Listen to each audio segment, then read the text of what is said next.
verdade? Aonde eu estou doente, aonde está a minha enfermidade, o Senhor está trabalhando aqui nessa manhã, amém? O Senhor já está trabalhando aqui nessa manhã. E Ele já está se posicionando como médico aqui nessa manhã. Glória a Deus! Amém? E é preciso saber primeiro qual é a minha doença. Aonde eu estou doente? Em que lugar? Mas entenda que essa doença pode não ser física, mas trata-se muitas vezes de uma doença espiritual. E eu quero tratar como essa doença espiritual nessa manhã. Não se preocupe, que enquanto a gente trata as doenças espirituais, as doenças físicas vão indo embora.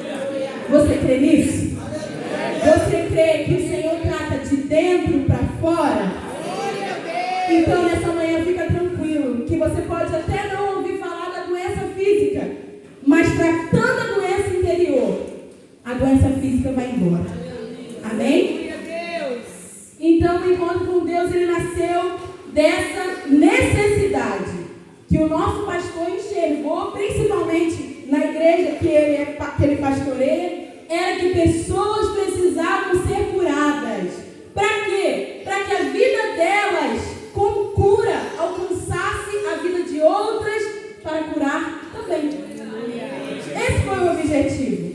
Mas o Senhor, ele não chega no fim da linha antes de passar por todo o processo. Ele caminha, gente. Muitas vezes a gente acha que Deus, ele vai pular logo para o final. Não. Com Deus tudo tem um processo.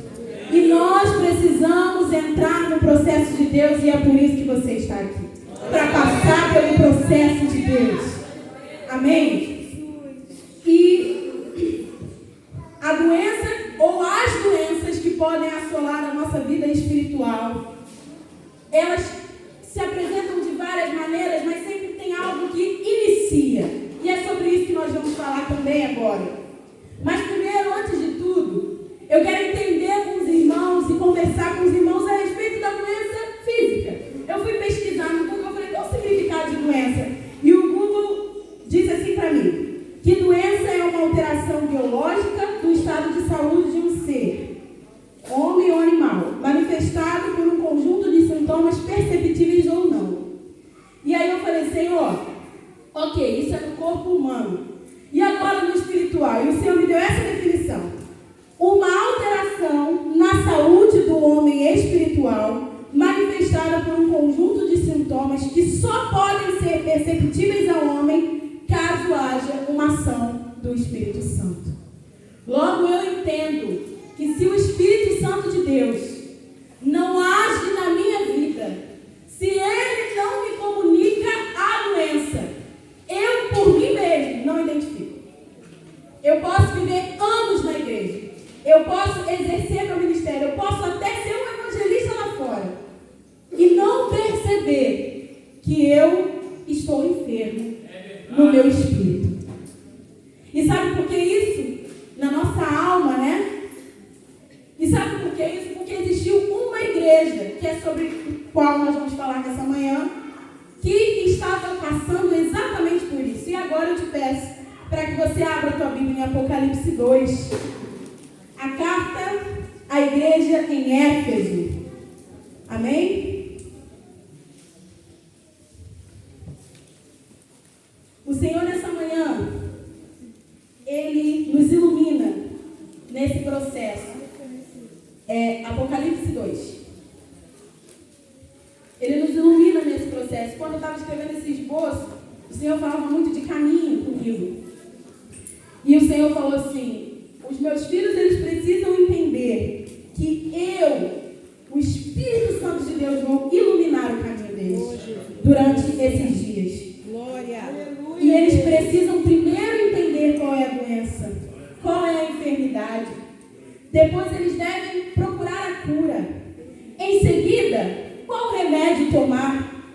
E como eu tenho que me prevenir para não sofrer mais daquele mal? E por fim, ser um exemplo de cura para as vidas. E nós agora, nesse caminho, nós estamos na trilha da identificação. Não se esqueça, você e eu estamos de mão dadas com o Espírito Santo, andando pela trilha da identificação. Glória a Deus. Abre sua Bíblia em Apocalipse. Apocalipse 2. Amém? Pastor, fica ligado no meu tempo, que eu esqueci de soltar meu cronômetro aqui quando começou. Apocalipse 2. Ao anjo da igreja em Éfeso, escreva: essas coisas diz aquele que conserva na sua mão direita as 7 estrelas e que anda no meio dos 7 candeeiros de ouro. Conheço as suas obras que você realiza, tanto o seu esforço como a sua perseverança. Sei que você não pode suportar os maus a que pus à prova, e que pôs à prova os que se declaram apóstolos e não são, e descobriu que são mentirosos. Você tem perseverança e suportou provas por causa do meu nome, sem esmorecer. Tenho, porém, contra você o seguinte: você abandonou o seu primeiro amor. Lembre-se, pois, de onde você caiu. Arrependa-se e volte à prática das primeiras obras. Se você não se arrepender, virei até você e tirarei o seu candelabro do lugar dele. Mas você tem a seu favor o fato de que odeia as obras dos nicolaítas, os quais eu também odeio. Quem tem ouvidos, ouça o que o Espírito diz às igrejas. Ao que vencer, darei de se alimentar da árvore da vida, que se encontra no paraíso de Deus. Amém? Nós sabemos muito bem que o autor desse livro é o apóstolo João. Ele estava preso na ilha de Patmos quando teve a revelação desse livro. E é uma curiosidade, o apóstolo João ele foi pastor da igreja em Éfeso. E essa é a primeira igreja que o Senhor apresenta para o apóstolo, a igreja em Éfeso. E nesse primeiro versículo, a apresentação do Senhor, ele diz: ao anjo da igreja em Éfeso escreve: essas coisas diz aquele que conserva na sua mão direita as 7 estrelas e que anda no meio dos 7 candelabros de ouro. O Senhor, primeiramente, ele se apresenta à igreja. Ele se apresenta verdadeiramente como quem ele é. E é lindo isso, porque ele diz que conserva na sua mão direita as 7 estrelas. É diferente de segurar, igreja. Conservar é diferente de apenas segurar. Eu apenas seguro esse microfone.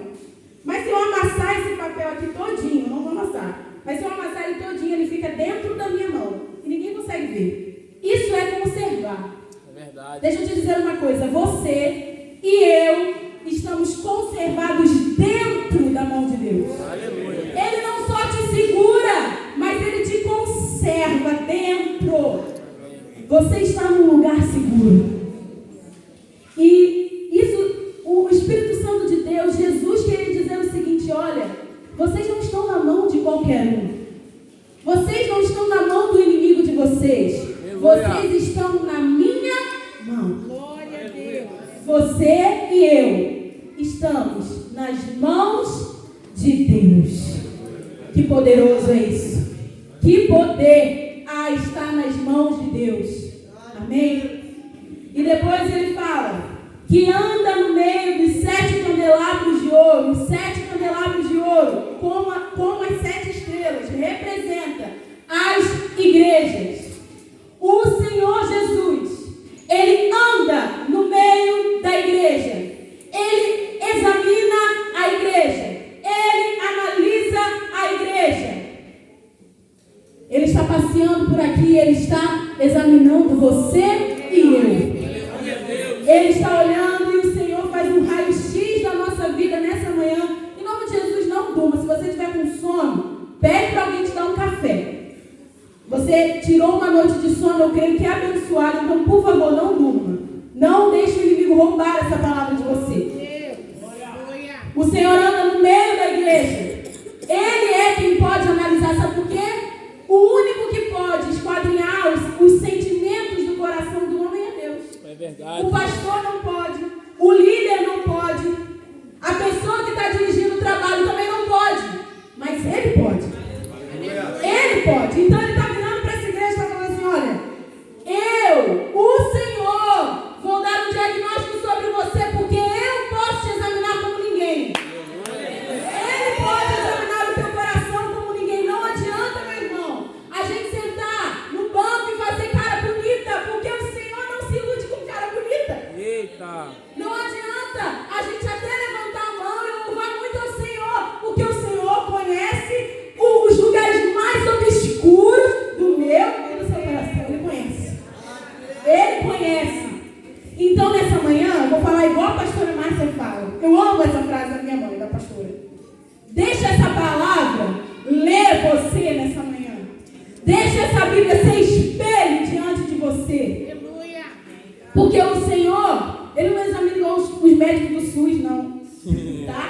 Ele examina profundo. Ele examina sério.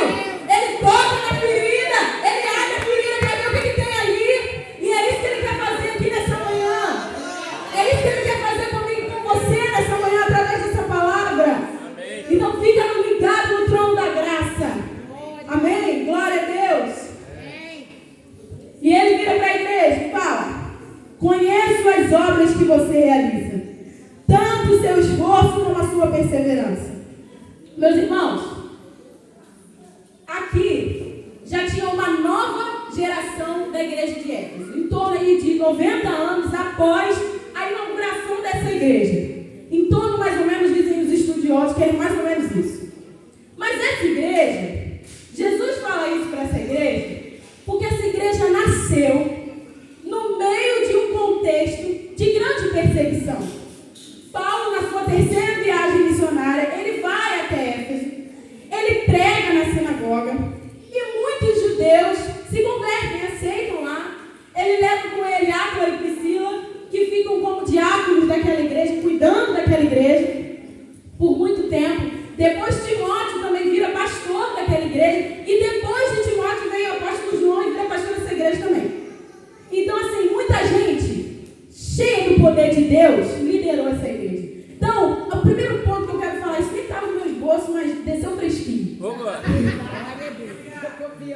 Querido, não é a liderança da nossa igreja que vai fazer a nossa igreja ser tão boa ou tão ruim, não. É os crentes que estão dentro dela. É verdade. Você sabia disso? A liderança, ela está ali, claro, como um exemplo. Eu não vou tirar a liderança da responsabilidade que ela tem.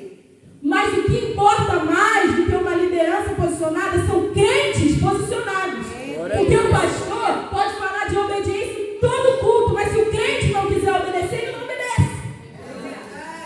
Então, a gente viu que o contingente dessa igreja era bom demais. Gente, apóstolo Paulo, Timóteo, discípulo de Paulo, apóstolo João, deitado no ombro de Jesus, teve um Apocalipse revelado para ele. Era gente boa, era gente cheia do manto, era gente cheia do poder, era gente cheia de dom, mas mesmo assim a igreja tinha problema. A igreja não conseguia andar na mesma visão. Mas nesse início, essa igreja nasceu assim. Paulo está ali pregando. E depois de um tempo, Paulo fica 3 meses pregando na sinagoga, fervorosamente. O que acontece? Se levantam a oposição. Porque vai se levantar, a oposição vai se levantar contra a pregação do evangelho em todo lugar. Em todo lugar onde você for pregar, seja no trabalho ou seja no ato missionário mesmo, vai se levantar a oposição. E os judeus que a princípio estavam recebendo bem a palavra, eles não queriam mais ouvir. E começou a perseguição. Mas o Senhor é lindo. Quando acontece perseguição, quando mais perseguição acontece com a igreja, mais o Senhor tem vontade de fazê-la crescer. Amém. E acontece que Paulo ele vai pregar diante do templo lá de Diana dos Efésios. Essa potestade que vivia lá, esse ídolo que vivia lá, era o ídolo que movimentava a economia da cidade. Os bichinhos lá, o negocinho de Diana, vendiam e davam muito dinheiro para aquela sociedade ali. Muito dinheiro. Só que quando Paulo prega, aquelas pessoas são impactadas pela palavra de Deus. E há um grande mover de avivamento na cidade de Éfeso, porque os magos, os feiticeiros, aqueles seguidores de Diana, eles pegam os livros, eles pegam os adornos de Diana, eles queimam em praça pública e declaram que só o nome do Senhor deveria ser louvado naquele lugar. Mas você achou que é assim? Que vem avivamento e a igreja fica de boa? Não é não, irmão? Está pronto para o avivamento? Fica pronto para o levante de Satanás também. Porque ele não quer crente avivado, ele prefere crente morno. Ele prefere crente sem amor, é isso que ele prefere. E aí, o que acontece?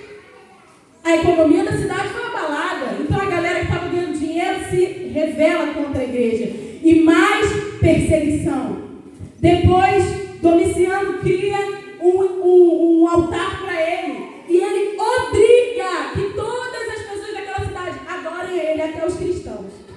Mas os cristãos se recusavam. Então a perseguição aumentava.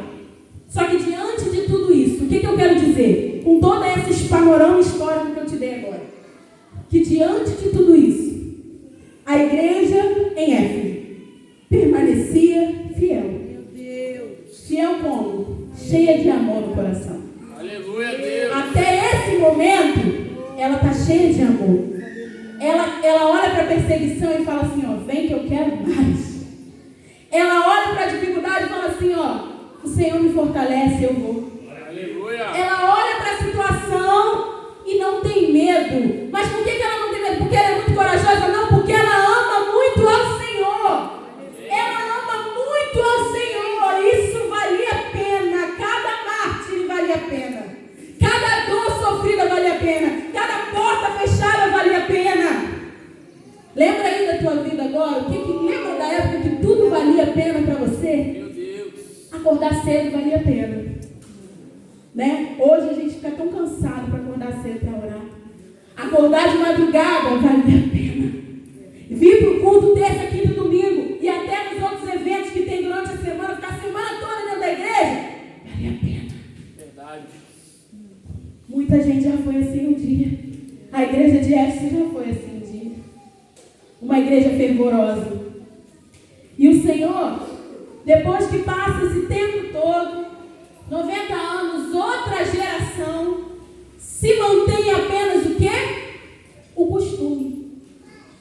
O costume. O costume de ser perseverante nas questões da perseguição. Eles tinham o costume de ser assim. Mantém o costume de pregar contra os falsos profetas. Só o costume, porque o amor acabou. Acabou o amor. E isso fala muito a respeito de nós. Se a gente olhar essa igreja como uma igreja de muitos anos atrás e não enxergar ela como o cenário atual da igreja brasileira hoje, a gente vai estar sendo muito hipócrita. Porque esse é o sinal que aparece diante de nós. Esse é o panorama da igreja que nós vemos hoje. Uma igreja que faz, mas ama muito pouco a Deus. Verdade. Um povo que para atividade é muito bom, mas para o relacionamento de intimidade está fraco, está em baixa. E isso é assustador, igreja. Isso é assustador. E o Senhor fala aqui, ó, sei que não pode suportar os maus e que pôs a prova os que se declaram apóstolos não são. Deixa eu te dizer uma coisa, a igreja em Éfeso, nos tempos passados, no início dela, elas eram um arauto da verdade. Elas faziam isso, elas faziam questão de pregar a verdade e não permitir que os falsos apóstolos se apossassem, porque eles sabiam quanto isso seria prejudicial à igreja, o quanto aquilo ali iria danificar a estrutura da igreja. Se alguma daqueles apóstolos falsos viesse dando uma doutrina errada. Mas hoje, olha para hoje, nessa manhã, a gente, sabe o que a gente é ao invés de arauto da verdade? A gente é militante da verdade. Meu Deus. A gente milita pela causa do Evangelho, a gente pensa que é. A gente pensa que é. Porque a causa do Evangelho tem que ser a que procede do coração de Deus. A que procede do nosso não tem que ser nada. Sabe por quê? Eu vou abrir o verbo aqui, eu não vou ficar de muito mais, não. Onde já se viu crente militando política como tem se militado hoje em dia? Gente, vai me desculpar, todos esses ajuntamentos que estão tendo em nome de Deus, não são em nome de Deus, são em nome do cara que quer se candidatar. Que é candidato, né? Que quer entrar de novo como presidente. E a gente, a igreja, não olha agora só para você, mas olha no contexto geral.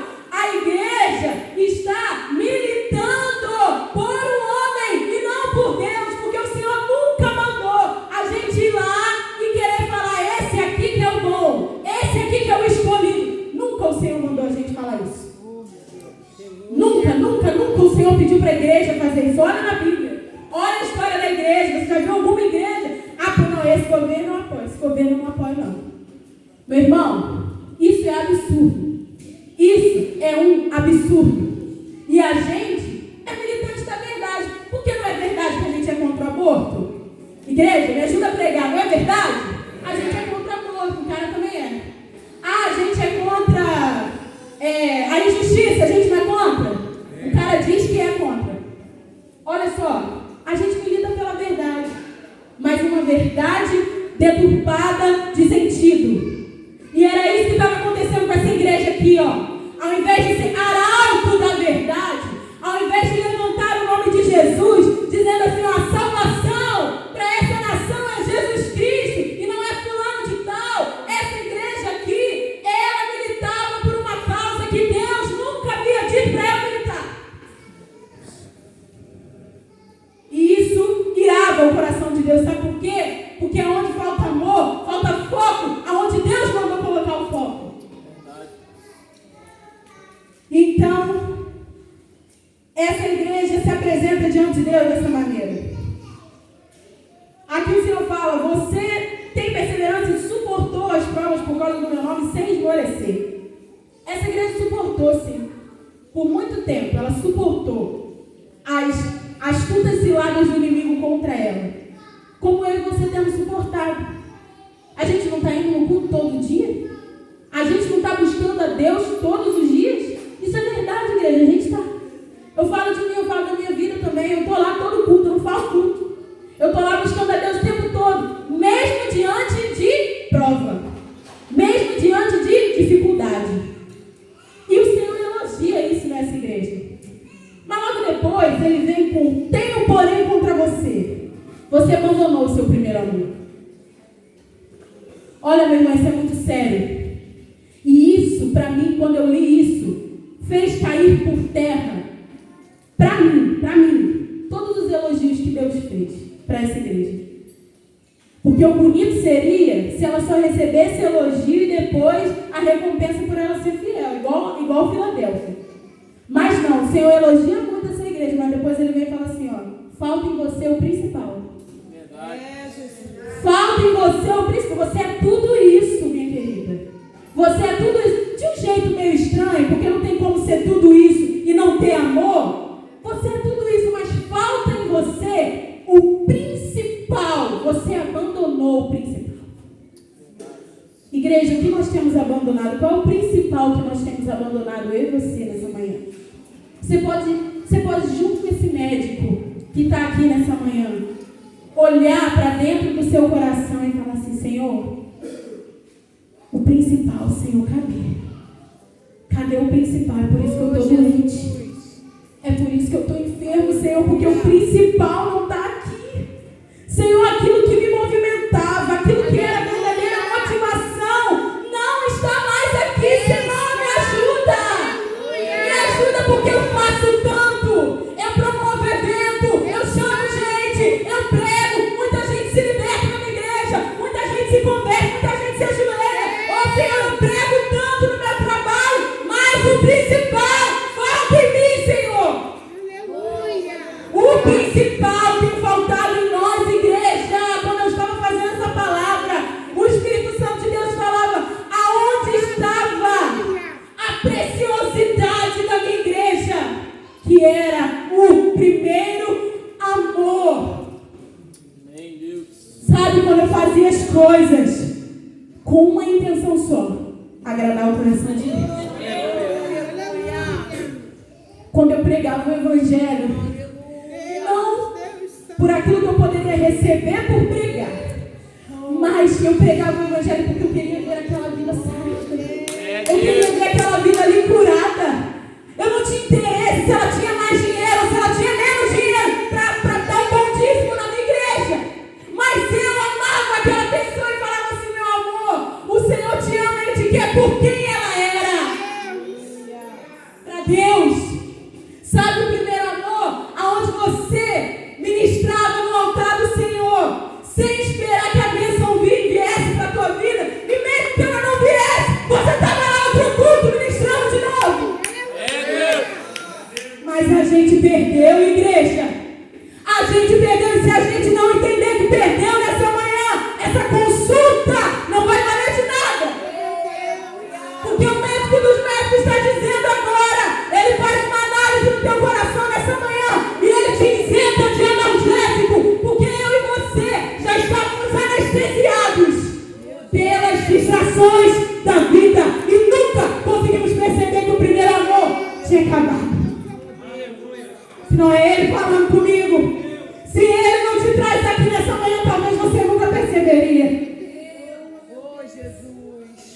motivação do nosso coração está começando a ficar muito errada. Aleluia.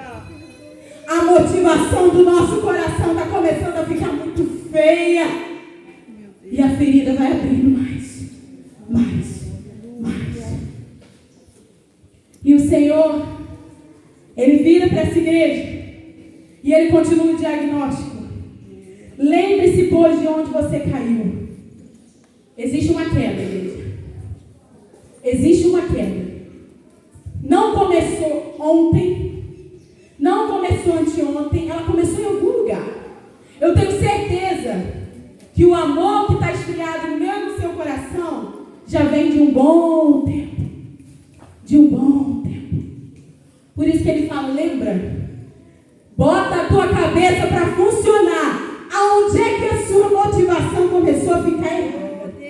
Aonde é que você começou a fazer as coisas buscando benefício próprio? Eu faço isso porque eu vou dar um bom dízimo hoje na igreja, porque eu vou receber uma bênção de Deus, eu creio que você vai receber. Tudo bem, você pode crer que Deus vai te abençoar e Ele realmente vai, mas não dá o seu dízimo buscando bênção. Dê o seu dízimo porque você ama a casa do Senhor. Você ama a obra do Senhor.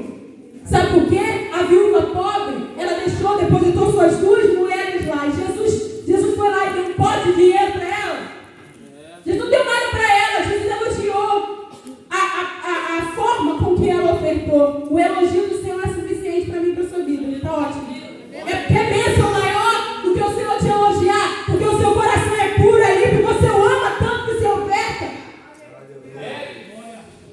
Aonde a nossa motivação ficou errada, quando a nossa pregação começou a só massagear o ego das pessoas, ao invés de confrontá-las a respeito do erro da vida delas, a nossa motivação fica errada, igreja. A nossa motivação fica errada. E isso quer dizer que o amor, o primeiro amor que é a Deus, está esfriado. Está esfriado.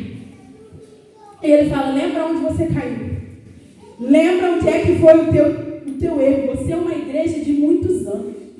Você é uma igreja que passou por poucas e boas. Começa a lembrar. O médico hoje fala, começa a se lembrar aí na tua mente.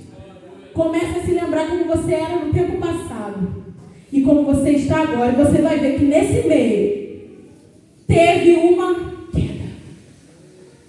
E ele fala, arrependa-se e volte à prática das primeiras obras. O arrependimento é uma coisa que muito sutil, assim como essa doença é sutil, o arrependimento é uma coisa que sutilmente tem saído da igreja. Vocês têm percebido? Sutilmente o arrependimento, as pessoas não pregam sobre arrependimento. Vou pregar sobre arrependimento, fulano está aqui, sei que o cara tem a vida toda assim, eu vou liberar uma profecia para ele, que Deus vai honrar a vida dele. Não é assim que a gente faz, é assim que a gente vê. Eu vejo muito isso, fico assim, meu Deus do céu, o que é isso? Mas o arrependam-se é uma pregação que ela está no Antigo Testamento, ela está no Novo, nos Evangelhos, ela está nas cartas, nas igrejas, e ela está até o Apocalipse.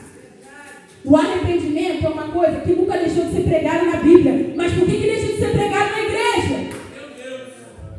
A gente precisa se arrepender. Arrepender é reconhecer que errou e mudar a trajetória.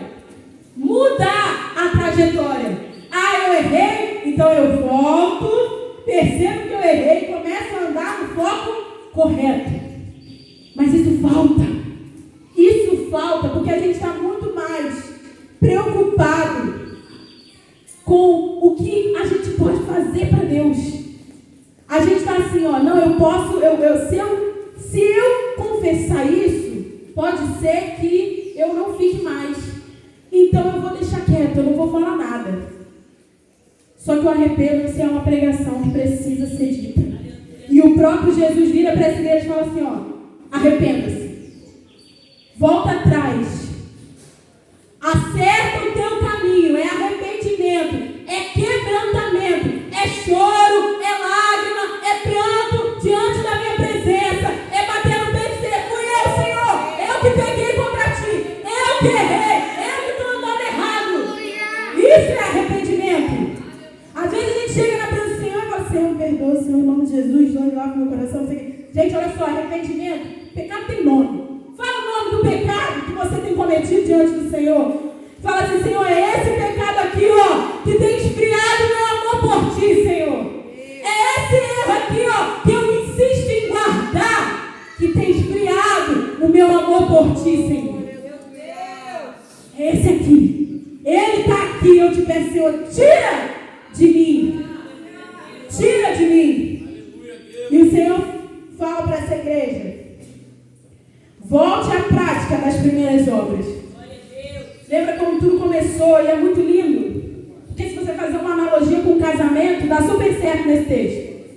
Quando você se casa, você ama estar com aquela pessoa, né? Você ama, eu amo, amava, eu amo, tô brincando. Fazer aquela comidinha pro Lucas, né? Aí bota o prato, aí faz não sei o quê. Não, porque eu amo, não, porque é meu amor. Mas o tempo passa. E o amor vai ficando frio, assim, igual esse aqui. Ficando frio. E o prato que eu colocava, eu não quero colocar mais. A comida favorita que saco, eu não quero fazer essa comida. Começa a virar isso. Sabe? Você até faz, mas você vai meio contrariado, sabe? Você faz sem o prazer de fazer, sabe? E o Senhor, quando fala, volte à prática das primeiras obras, Ele quer dizer assim, ó, volta para como você era no início, que você me amava. Eu pedia assim, ó, entrega, e você entregava sem questionar. Quando eu virava para você e falava assim, ó, meu filho, não faça isso não, se não te convém. E você falava assim, tá bom, Senhor, eu não faço mais. Mas hoje a gente questiona, a gente fala, não acho que seja bem assim não. Não sei se é bem assim não, não sei se isso é correto. Isso é bíblico, pastor? Né? Não é assim que a gente faz? Quando o Senhor está falando assim, entrega isso para mim, entrega. Vou contar aqui, eu coloquei um piercing quando eu tinha 13 anos. Terrível, nem sei porque eu falei isso, porque meus pais nunca deveriam ter deixado. Mas quando eu tinha 13 anos, eu coloquei um piercing no nariz. Eu e a Alessandra. Mas como ela está aqui, eu vou falar só de mim. E eu botei o primeiro piercing, eu tenho furo até hoje, porque o primeiro saiu e eu fui lá e furei de novo. Só que aí, o pastor André já não queria que a gente colocasse. Mas ele respeitou a nossa escolha e deixou a gente botar. Mas o pastor Anderson, quando ele viu, ele falou que não queria. E ele falou, ó, elas não vão cantar com piercing no nariz. Ou, no meu caso, eu não ia cantar com piercing no nariz. Gente, eu fiquei revoltada. Porque eu amei o piercing no meu nariz. Hoje eu acho ridículo. Mas eu amava o piercing no meu nariz. Eu amava. Aquilo ali era liberdade. Eu tenho piercing no nariz. Só que, sabe, antes de eu ser filha do pastor, filha da pastora, eu sou filha de Deus. É, Jesus. Eu sou filha de Deus. E eu vou ser bem sincera. Eu não tirei porque eu ia deixar de cantar, ou porque meu pai não queria, ou porque o pastor não queria. Foi porque Deus estendeu a mão e falou assim, ó, me entrega. E sabe o que eu fiz? Eu entreguei. Aleluia. Eu entreguei. Não tem problema você ficar chateado no início, não, mas quando ele pedir, entrega. Eu tô falando do piercing é uma idiotice. Mas pensa aí numa coisa grande que o Senhor já tem falado para você entregar há muito tempo e você está aí persistindo, não entrego. O pastor já te deu aconselhamento, já sentou, já conversou com você, mas você ainda não entrega. O Senhor está dizendo assim, ó, me entrega aqui. Me dá aqui para mim. Pouco a pouco você vai exercitando a prática das primeiras obras. Pouco a pouco você vai chegando lá como você era no começo. E o Senhor fala isso para essa igreja. Volta para quando a motivação do coração de vocês era me agradar, era me honrar. Apenas volta. E aí o Senhor declara para eles aqui no 5 parte B. Se você não se arrepender, eu virei até você e tirarei o seu candelabro do lugar dele. Meu irmão, essa sentença Sabe por quê? Porque a ideia que Jesus queria dar a essa igreja era a seguinte: se você não se arrepender, se você não voltar à prática das primeiras obras, se o fogo do primeiro amor não se acender no seu coração, você vai deixar de existir. Porque para mim, não é relevante você ser tudo que eu te elogiei e não ter o primeiro amor. Foi por isso que quando eu estava fazendo essa palavra, eu achava que eu estava entrando em contradição em alguns pontos. Mas o Senhor falava comigo e falou assim: não faz sentido. Não faz sentido ela ser perseverante, ela ser isso, ela ser aquilo tudo, mas ela não tem o principal. Então eu tiro ela de lá. Eu tiro ela de lá. E um fato curioso: essa igreja, depois dessa carta, permaneceu apenas 10 anos. Ela fica localizada ali na região da Turquia. Essa igreja, depois dessa carta, ela ainda permaneceu naquele lugar por 10 anos. E depois ela deixou de existir. Então a palavra do Senhor se cumpriu sobre ela. Mas e sobre nós? O Senhor fala sobre uma morte espiritual. Que hoje Ele está te dando chance. Sabe por quê? Assim como uma doença no corpo físico pode te levar à morte, uma doença na tua alma, no teu homem espiritual, pode te levar a uma morte espiritual. Falta quantos? 40. Tá. Quantos vocês estão vendo aí fora? Hoje está demais isso. Hoje a gente está vendo a apostasia. Caramba, gente, a apostasia ela nunca se manifestou tanto e não está se manifestando agora. Você vê artista que cantava para Jesus, está cantando agora com gente do mundo e cantando música do mundo, dá por cima. Você vê quem sempre esteve ali com Deus, hoje está completamente desviado. E fala que está desviado do sistema. Não, está desviado de Jesus. Verdade. Tá? Para de querer se enganar, desviado do sistema. Ai, meu Deus. Preciso de muita Bíblia. E isso tem acontecido, sabe por quê? Porque quando a gente perde o primeiro amor e não volta, mesmo o Senhor advertindo, porque Ele adverte, Ele não deixa chegar a igreja no último estágio da doença, que é a morte, sem antes avisar. É verdade. Ele não deixa não, Ele não vai deixar você morrer sem antes bater muito na porta desse teu coração, do meu coração. Mas você precisa abrir a porta. Se você não abre, Ele não entra e Ele não cura. Aleluia. Porque Deus, Ele é ordeiro. Quem entra e faz bagunça é Satanás. Tá? Quem entra sem avisar e chuta a porta é o diabo. O Senhor é imutável. Eu brinquei com a Alessandra e falei assim: Jesus é cavaleiro. Ele bate na porta. Se alguém ouvir a minha voz e abrir a porta, Aleluia. eu entrarei. Eu vou colocar ele numa mesa. Ele vai cear comigo e eu vou cear com ele. Meu irmão, eu vou colocar ele na mesa. E eu vou curar ele na mesa. Eu vou sarar ele na mesa. Se coloque na mesa com o Senhor nessa manhã, porque eu creio que só a atitude de você vir para cá já foi uma porta de coração aberta para o Senhor. Então se coloque na mesa com o Senhor nessa manhã e deixa Ele te curar. Deixa Ele curar a sua vida. Eu entendo, meu irmão, porque fora todas as outras coisas físicas, podemos dizer assim, que podem fazer com que o amor do nosso coração se esfrie, o sistema do mundo também contribui para o esfriamento do coração do crente. O sistema mundano, ele contribui para o esfriamento do coração do crente. Porque hoje não tem um lugar, eu falei para o Lucas, eu estou fazendo academia. Vocês vão entender. Eu estou fazendo academia, né? E lá, gente, é música do mundo e da pior espécie o tempo inteiro. Mas ok, eu vou para lá para malhar uma hora e vou embora. Eu não deixo aquilo ali me contaminar. Mas quinta e sexta, eu estava muito envolvida com as questões do encontro. E eu falei para o Lucas, falei assim: Lucas, eu não vou. Por que você não vai para academia? Eu falei: eu não vou. Porque aquele lugar, com aquelas músicas ali, e para o espírito que eu estou fortalecendo agora, não que quando eu vou nos outros dias ele esteja fraco, não, mas entenda que eu estava numa ligação tão forte com Deus para estar aqui, que eu falei assim: Senhor, eu não vou me deixar nem passar pelo meu ouvido aquela podridão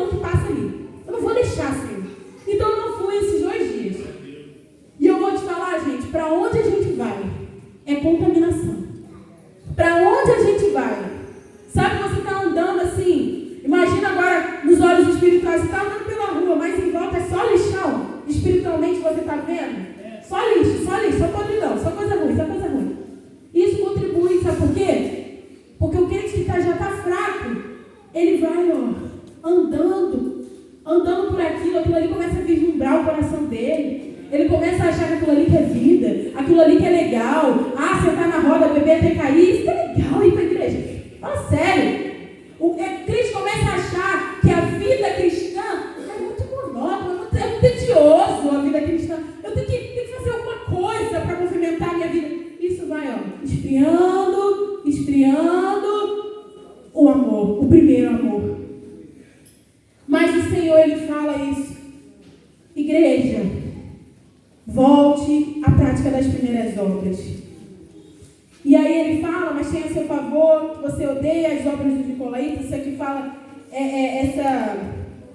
esses costumes desses nicolaítas era uma doutrina completamente contrária à igreja. Tinha igreja, que você vai ler depois, aceitando essa prática, mas a igreja de Éfeso rejeitava. Era uma prática imoral. Graças a Deus, o Senhor mantém as igrejas santas. E graças a Deus que as igrejas que hoje são as tais igrejas inclusivas, que aceitam a imoralidade, são consideradas no Brasil, e graças a Deus por muitas pessoas, crentes e não crentes, não aceita.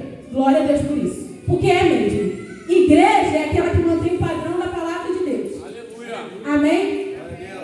E aí ele fala, quem tem ouvidos ouça o que o Espírito diz às igrejas. E ao vencedor darei o direito de se alimentar da árvore da vida que se encontra no paraíso de Deus. E eu já caminho para o fim dessa mensagem. Meus irmãos, quando o Senhor fala ao vencedor, darei o direito de comer da árvore da vida que está no jardim de Deus.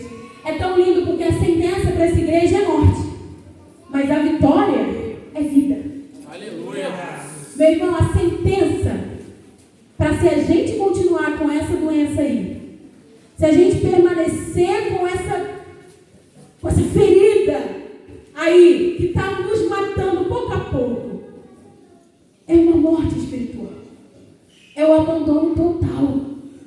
Tá? O abandono total. O diabo está investindo muito no abandono que os crentes podem estar fazendo à casa de Deus, à vontade de Deus. O diabo está investindo pesado. Ele quer que você abandone o teu chamado. Ele quer que você abandone o seu ministério. Ele quer que você abandone o seu dom. Ele quer que você enterre o seu dom. Ele quer que você enterre o mais fundo possível, para você nunca sentir vontade de voltar, para você nunca sentir vontade de louvar mais ao Senhor, para você nunca mais sentir vontade de tocar, para você nunca mais sentir vontade de pregar, para você nunca mais sentir vontade de orar por alguma pessoa. Ele quer fazer isso, e Ele tem ganhado campo em muitas vidas, mas o Senhor te trouxe aqui nessa manhã para ser tratado, porque Ele tem pressa de curar a sua igreja. E Ele fala, olha, se você não se consertar, eu vou deixar você se entregar na mão de quem você quer se entregar. Eu vou deixar você se entregar, você quer se entregar na mão de Satanás, para ele bagunçar com a sua vida? Vai para lá, vai lá. Mas se você quiser ser curado, se você quiser que eu te examine ainda mais profundo, eu vou te dar um remédio. Eu vou te dar um remédio que é a vida. É a vida, isso não vai te matar. Mas você vai sair dessa consulta mais forte fortificada, mais poderoso em mim, mais cheio da minha glória, mais cheio da minha autoridade, mais cheio da minha unção. Se você quiser, eu vou te dar um presente que o mundo não pode te dar. A vida eterna. A vida eterna. E existe uma passagem que Jeremias, o profeta Jeremias, ele declara. Deixa eu ler aqui. Está aqui no meu esboço. Ele declara algo incrível. Isso é o coração de alguém que está queimando de amor por Deus. E é esse coração que Deus quer colocar em mim e você. Ele diz aqui, mas eu digo, nem falarei mais ao seu nome.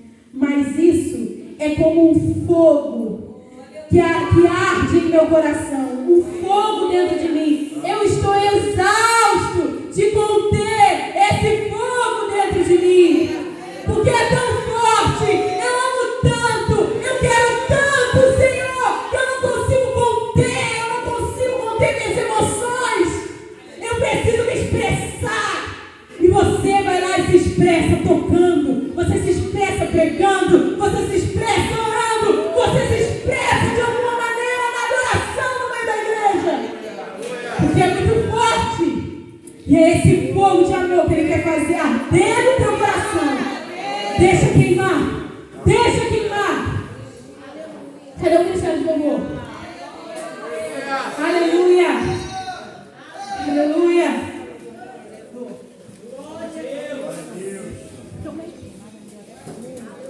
Aleluia. Glória a Deus. Glória a Deus. Vamos ficar de pé? Quantos estão sentindo o coração queimar aqui? Ai, quantos estão sentindo a presença dEle? Igreja,